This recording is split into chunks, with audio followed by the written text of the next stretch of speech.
Hey everybody! So today we are going to take the slide out to the next level.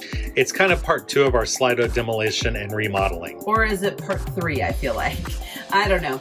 We've done a lot to this slide out. We used to have a U-shaped dinette here and we had the jackknife sofa. We have upgraded all of that and we added wallpaper to this wall. And love the wallpaper. I love that it adds an accent and it looks really nice. The problem is that in areas where we have things hanging up, and a lot of those things are taken down currently. Yeah, we've got, you can see the command strips. We had some of our birds from Portugal. We had all that on the wall, and between super humidity, super heat, super dry, all of the above, the wallpaper started pulling away. I think it was the humidity because we noticed it at Christmas when we were in Florida. Yeah. And then it's gotten worse since then. So, I mean, we hang heavy things on here. This is ceramic. Gotta think about that. And we have that up here, and this little guy was pulling the wallpaper away. We also have, I have a butterfly over here, and you can kind of see where the butterfly has done some damage to the wallpaper. So you can see here it's pulled away where it's sagged from the weight, and then there's also bubbles where it's kind of just stretched out, and you can see that it's kind of loose. And we had the same problem with the clock. That butterfly is made of concrete. It's an Isabel bloom from where I'm from. But if you walk over here, you can see I have concrete butterflies up by command hook, and these have never fallen. And that command strip is just on the wallpaper that came with the rig. Yeah, so we've never had a problem with anything else. We have a nice... Actually, everything you see up there is hanging by command strip, or it's the words over here, "Let's Get Lost," or decals. Yeah, the only thing that's screwed in is the paper towel. So the plan is we bought peel and stick tile. It's the same tile that we have in our slide out kitchen, only we're doing white subway tiles instead of the colorful Spanish tiles that we have on the other side. The reason we decided on white is because what we want to pop is the stuff that we have on top of the subway tile. So like you can see the birds back there over the curtain. They blend in, but they're really gonna pop with the subway tile. So we've already started the project. We've got some pulled down, and that's kind of where we were deciding what to do. So we're gonna put we're gonna take the wallpaper down halfway, and then put up the subway tile, and then put a chair rail in that goes all the way around. So that way we still have the wallpaper, just not where we hang things from, and that's where we'll have this. And we know that things will hang from this because we had our knife bar hanging on the subway, or on the Spanish tile, so we know it's gonna work. So we feel really good about that. So let's get started. All right, we'll see this project as we go through it.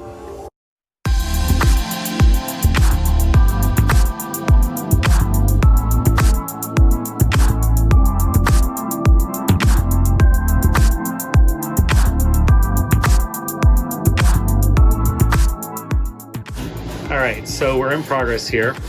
What I did was went around with a right angle, measured the distance that we're going down, cut the old wallpaper just with a straight edge so that that's going where the chair rail is.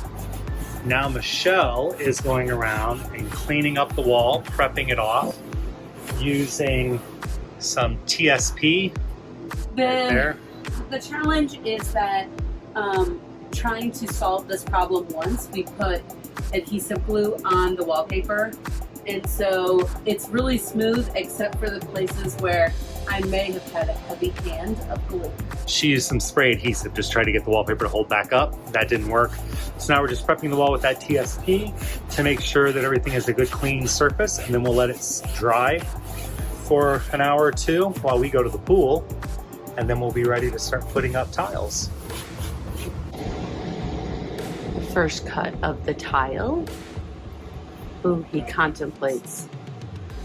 He contemplates, he contemplates.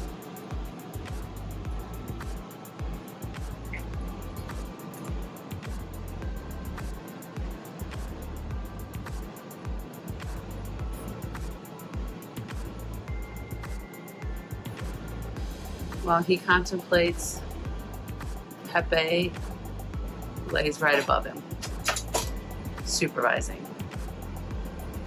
Oh, no, Pepe's over supervising, he's cleaning.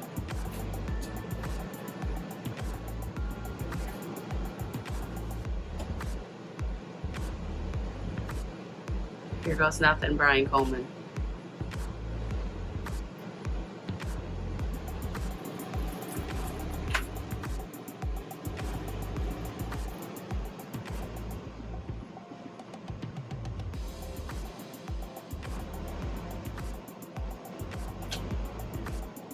Oh, we've made a terrible decision. Why? I'm just kidding. I think it's gonna look amazing. Just remember, you did that to me on the snakes video. All right, I got the first 4 pieces of the tile put up. I want to show you kind of how easy this is to do. So the first thing I'm going to do is take a piece that still has the backing on it. It's not sticky yet. And kind of hold it up into place and mark where my window edge is with a pencil. I'm going to do the same thing over here. Now I'm going to come over here with my straight edge. Mark my line, set it on my 2 lines. Just cut through this.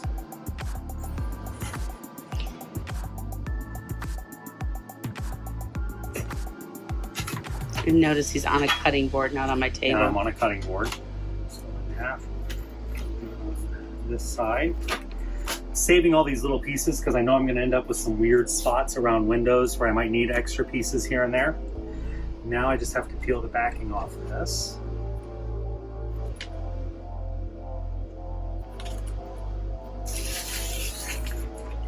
Sometimes it peels very easily. Sometimes it comes off all in one sheet, but usually not. Now, just going to go up here, line up my grout lines, press them into place. Now, 2 things that someone's going to comment on and notice. Number 1, I'm getting a little far here. This ceiling and wall are not square. So we know that. One of the things we're going to do when we buy the chair railing is probably buy a very narrow piece of either beadboard, quarter round, or a little piece of molding to put right up here across the top to kind of hide that. Also, I don't have to worry about this being totally straight and even across the bottom because the blinds are going to go back up and they're going to cover that seam up so no one will ever actually see that. And Michelle's getting new rods for the curtains, which is exciting. So it goes up pretty fast and easy. I mean, I've been working maybe 10 minutes and I got the first 4 pieces up. Looks great, babe. All right, we have the subway tile project almost finished. We've been working about 2 hours, hour and a half or so, and it went up really, really easy for the most part. We got the blinds back up, which we've got to do to keep the sunlight out, the heat out of here in Joshua Tree. The only thing we don't have finished is 1 wall because we ran out of tiles. We bought 3 packages of tiles, which was supposed to be 30 square feet. I thought it was going to be enough, but with the waste and windows and cutting around things, I ended up being short about 5 pieces. So we got those ordered. They're going to be here in a day or 2, and we'll finish the project. The only other thing we have to do is you can see the line there. We're going to put chair rail up, and then we're debating still whether we're going to put some molding across the ceiling. So overall, the project was not too bad, and I think the subway tile cost about it was $30 for 5. So $90 for what we bought, so it'll be about $120. So yeah, I thought it was more than that. Okay. We'll He'll put a the links in correction. and put the prices in. Yeah, he'll put a correction if we're wrong. All right, so another successful project as soon as it's finished. All right, this final phase of our remodel to our slide out has been completed, and here's the finished product. We got everything hung back up. So what we did, to summarize, was the peel and stick tiles, the chair rail across the bottom to divide the wallpaper section from the peel and stick tile section. We also we did put a quarter round molding up across the top. Everything was in finishing nails and tapped it all in and painted them off so that they're hidden. And we'll see. Tomorrow we're driving about 3 hours, so we'll see how everything holds up in a drive. Okay, Brian, so talk to us about what we're doing today. So we've left Joshua Tree National Park and are heading towards Malibu Beach, which is super exciting because we're going to be on the Pacific Ocean tonight.